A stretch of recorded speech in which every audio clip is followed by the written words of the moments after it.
5 Live Boxing.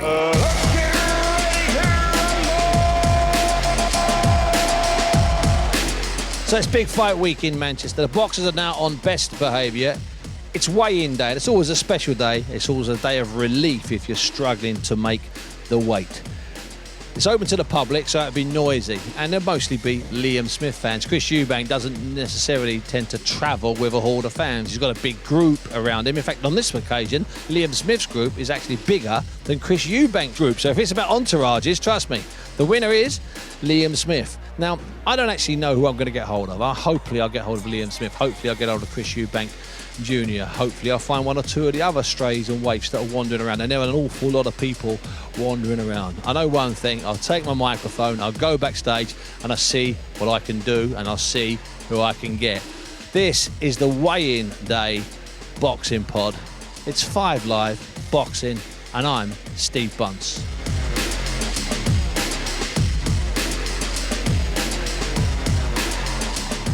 So the weigh-in's going to be in a few minutes. Big Mo will call us. That's the ring announcer. He'll call us to the stage for the actual weigh-in. And I'm joined here by a man that's been at some big weigh-ins here. In fact, he's been at a big weigh-in here, maybe not in this building, for this actual man, George Gross. George, thanks for joining us. I know you're working with Sky. When you first heard the fight was made, what was your initial reaction, George? Initial reaction was the people I know who look after Eubank was, that's a hard fight. That's a risky fight for Eubank. But I still make Eubank favourite as a fight. Size and strength. Size and strength, you know, as long as Eubank isn't too tight at the weight and doesn't get his tactics wrong, I think size will prevail in this fight. He's naturally bigger than Liam Smith, and a lot of the attributes that the smaller guy would usually count on, like maybe speed or endurance or, you know, that sort of thing, Eubank might still trump Smith in that regard. Eubank used to be an animal, and I mean that in the nicest possible way. Like when I used to bring him in for sparring, he was an animal. That was when he was an animal, yeah. When he could fight like one, yeah. That was his style. Yeah, and it was always about that for Eubank. It was about punch output, and everything had to be strong, powerful. He'd dig his feet into the floor. If he's still got that mindset, I think he wins, you know. But if he tries to box or gets caught in the middle, then it becomes a competitive fight. Yeah. Because you're playing Liam's game and you're surrendering all of your advantages and all of your history.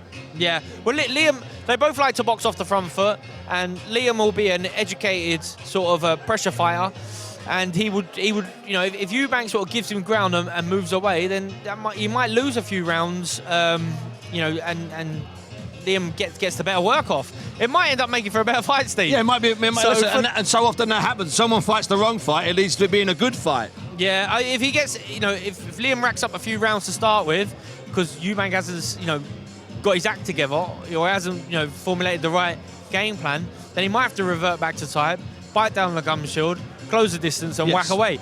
So he throws phenomenal bent arm shots, Eubank. You know, he's great with the uppercuts, great with the hooks. The longer range don't really suit him well. So if I'm Eubank, I'm looking to close the distance. You know that Smith wants to march forward anyway, so don't give him that ground.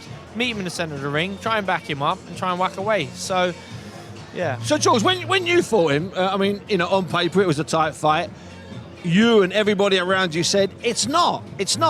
And on the night, George, it proved not to be. I mean, you know, I know some people think it was still a tight fight. I didn't. I thought it was you know, something like a 9-3 fight or something like that. I really did.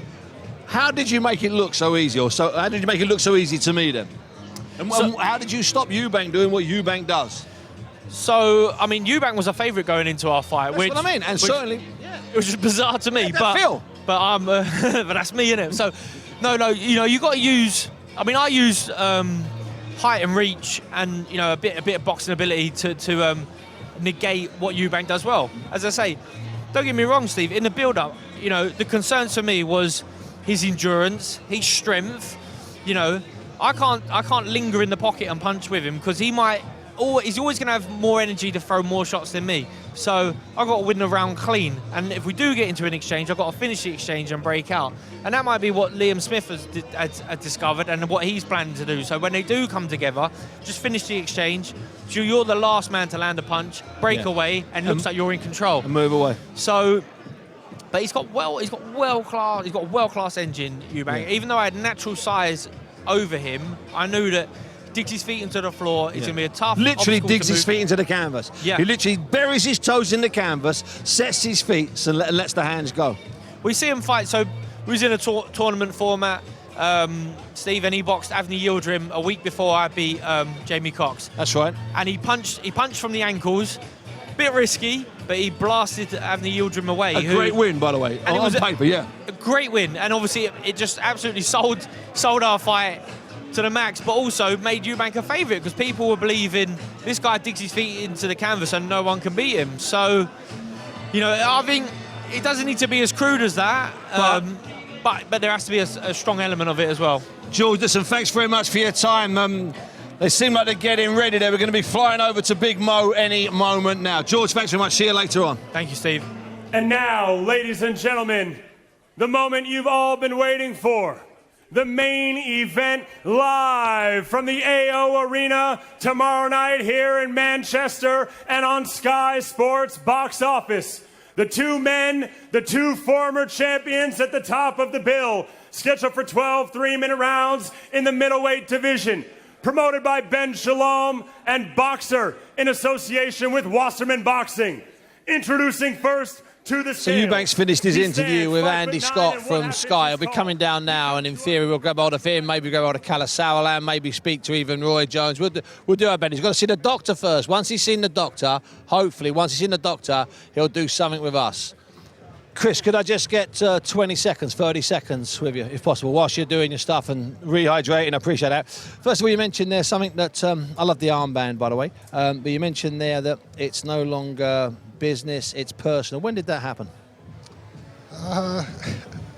Listen, it's always business, but when you start saying the things that he said, like yesterday at the press conference, it takes on a different feeling and a different spirit. He wanted to take it to a dark place. He wanted to try and alienate and exclude a whole group of people, and that is unacceptable. So now, yeah, it's a very personal issue we have. And what was being said? There was silence at first, then both of you were talking. What was being said, or is that private? Him just, talking the talk again. He's gonna do this, he's gonna do that, he's gonna knock me out. I'm a this, I'm a that. I can't say that on, on your show because there are kids listening. But yeah, all the talk is done now. It's fight time. I know it's some of the stuff was unsavoury, leading to you wearing that brilliant rainbow captain's armband. But taking away the sort of individual taunts and stuff, you do love this though, don't you? You do love this type of build-up, this kind of atmosphere when it gets to this kind of fever pitch. I love to fight, and sometimes for a fight to be big, there has to be some type of sauce, some type of sexiness, some type of scandal. Do I love it? I think it's part of the game.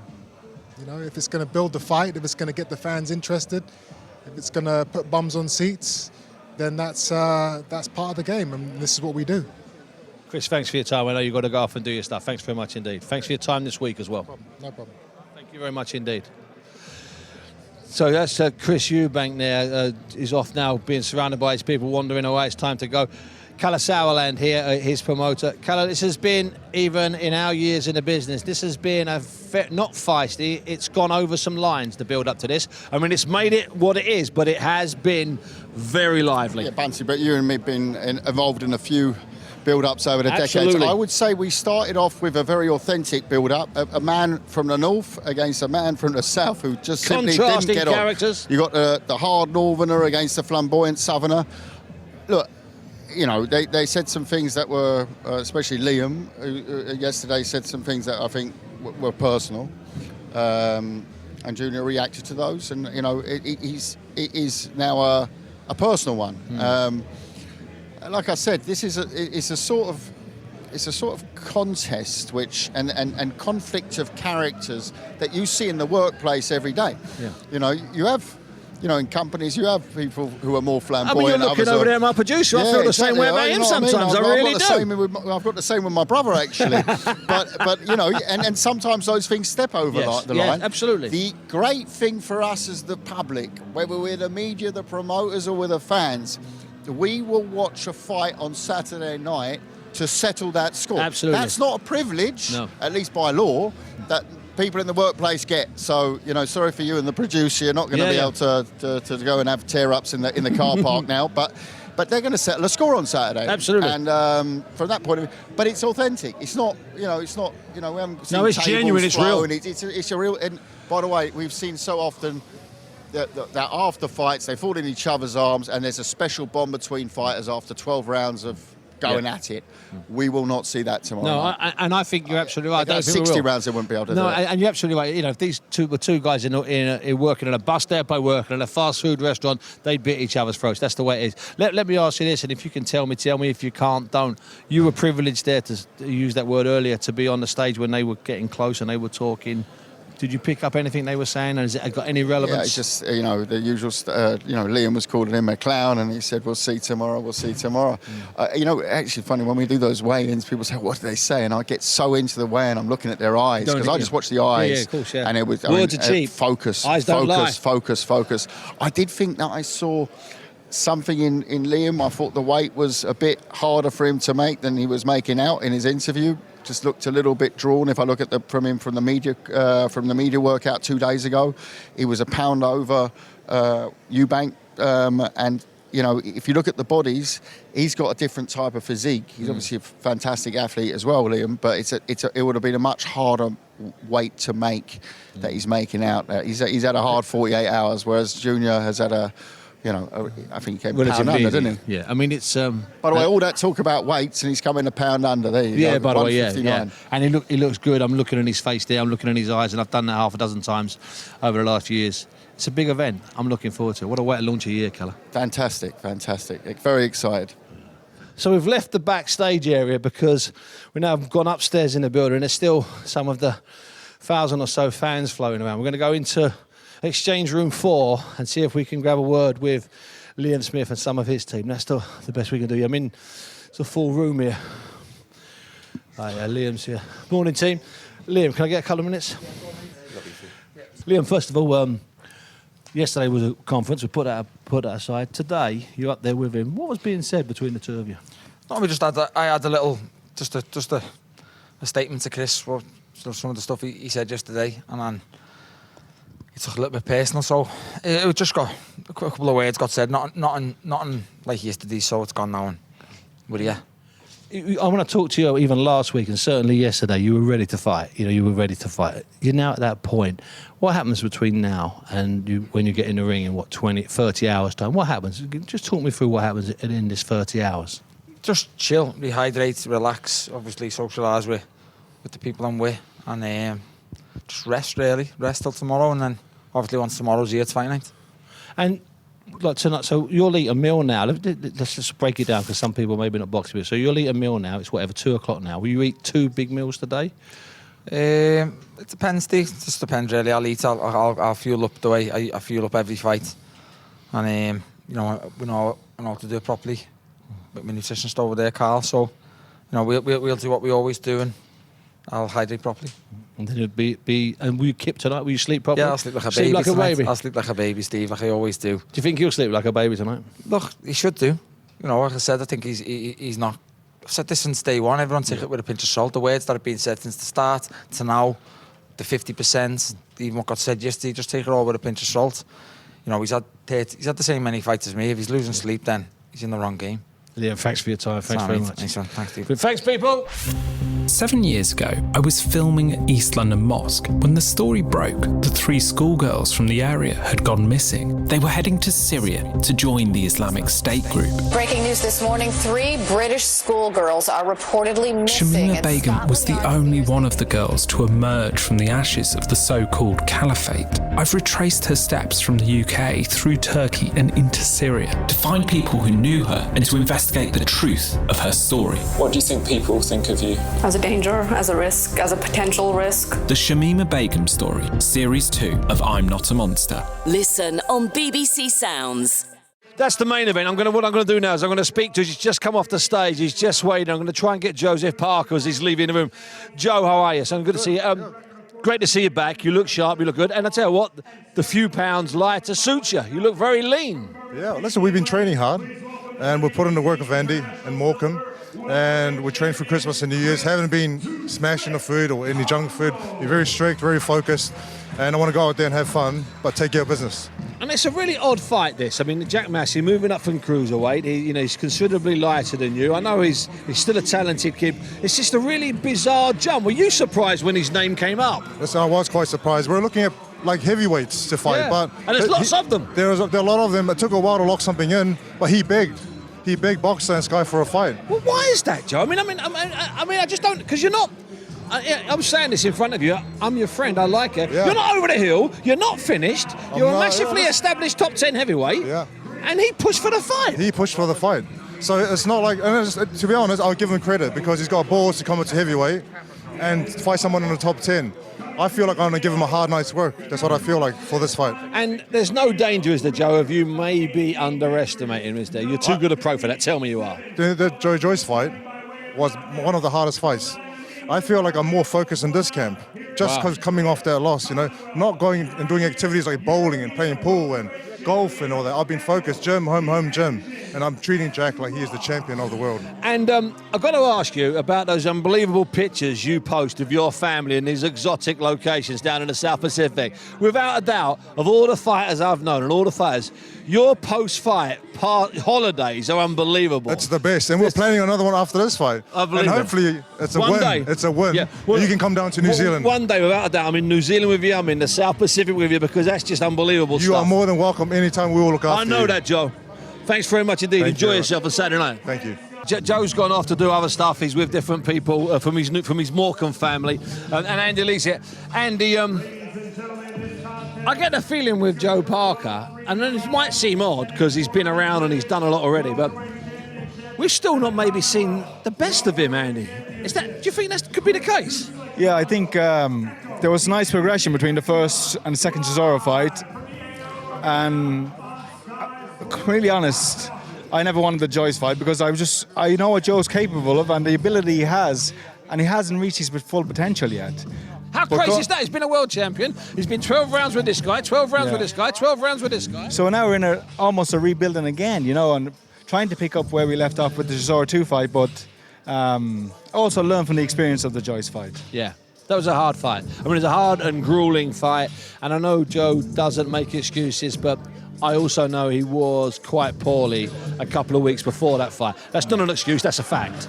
Yeah, listen, we went into the fight with the confidence that we were trained for it like we were going to win, but I knew when he sat down on the stool after the first round, he wasn't there, he was gassed. And this fight's a weird fight, it's an odd fight. Jack Massey, a very good cruiserweight, could progress to being a good heavyweight, but to jump from where he's jumped to here, and we all know that Massey was really pushing for this fight. It's a strange one, Andy. What do they think they know that none of us know? Listen, if I was a coach in the other corner looking at Joe Parker, I'd say he gasses. He takes breaks, he lapses in concentration at times, and you can exploit that. So that's what we've worked on. That's all we can think they've done. We're working on the opposite, and I've been working on that since day one with Joe. But it's very hard to iron out old habits. Yeah, it is. And listen, thanks so much. Thanks, Steve. See you Saturday night. So that was Andy Lee there, and of course the undercard also features, in addition to Joseph Parker and Jack Massey, it features Eko Esserman defending his British welterweight title against Chris Congo, and cruiserweight Richard Riakporhe fighting the former world champion Krzysztof Glowacki. It's a good undercard. In fact, it's a terrific undercard, and I'm joined now by, actually a former cruiserweight world champion, former heavyweight world champion, and a man I do an awful lot of work with, David. David, first of all, let's talk about, thanks for joining us, David. First of all, let's just talk briefly about Eubank and Liam Smith. Yesterday's conference, which you missed, it was a feisty one, and let's get it right, Dave. Previously, you'd held the sort of number 1, number 3, number 4, number 7 spot for feisty press conferences. I mean, these two they've gate crashed your top 5. They have. They really went for it. Outrageous. It was good value. As far as press conferences go, we got our money's worth, that's for sure, and some. and I'm sure Ofcom were involved, and there's a few fines. But in terms of in terms of boxing, in the pay-per-view realm, it's never bad. It's never a bad thing to ruffle some feathers, to have different groups complaining and petitioning for the fight to be cancelled and whatnot. And you saw especially Chris Eubank very close today when he came to the steps. I was standing with you and he was like 3 or 4 feet away from us. Could you sense anything? Could you sort of sense an increased intensity in him, and maybe an increased intensity between the two of them?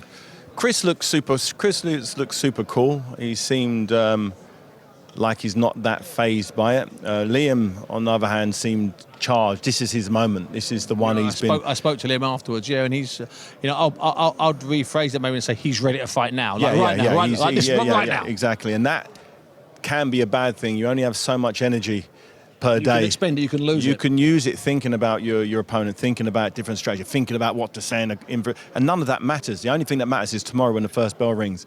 Whoever can control their energy, whoever can hold it down when all the banter's going back and forth, is a guy, when they come to the centre of the ring, is fully loaded. I've seen fighters burn out. They lose 5 or 6 rounds. And good fighters as well. Good fighters, just because they've got engrossed in the hype of the fight, when it's not, doesn't mean anything really. Could you really switch off? I mean, all those lively ones you had. I know. Yeah. I mean, it's a pointless question because I know the answer, but you could do that, couldn't you? So you could have unbelievable aggro with Enzo, unbelievable aggro with Tony Bellew, and yet you generally take your pulse. It's like you're walking your chihuahua. Yeah, I learned over the years. I realised that the more nervous you are before a contest, particularly days away from it, the worse your performance is.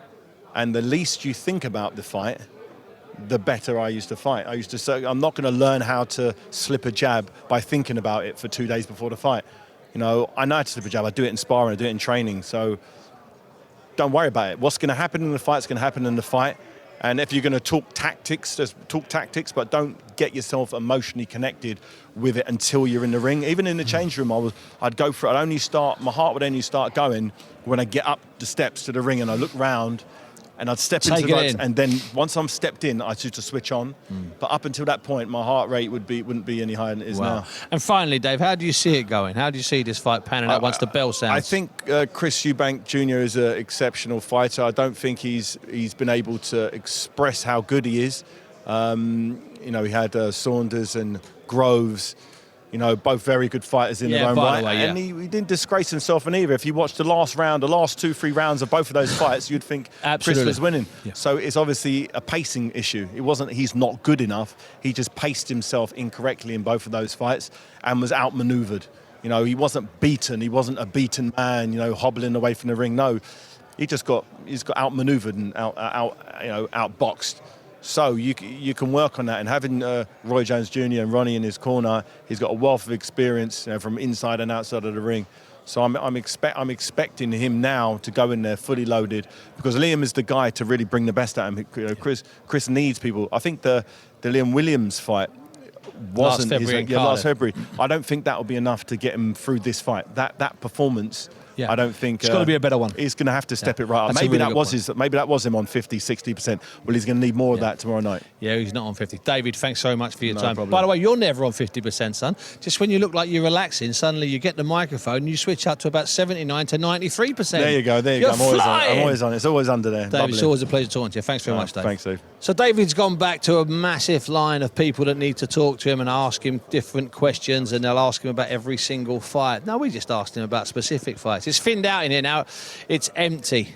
So we've spoken to Chris Eubank Jr., we've spoken to Liam Smith, something that's very rare after a weigh-in, and the people at Boxer need to be commended for the way they make the fighters available, endlessly and relentlessly available. We also spoke to Kala Sauerland, we also spoke to Andy Lee, and of course Joseph Parker.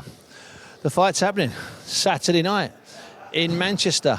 10 p.m. live and exclusive on 5 Live. And the undercard, and it is a good undercard, is on 5 Sports Extra from 8 p.m. It's been a great week. It will be a memorable night.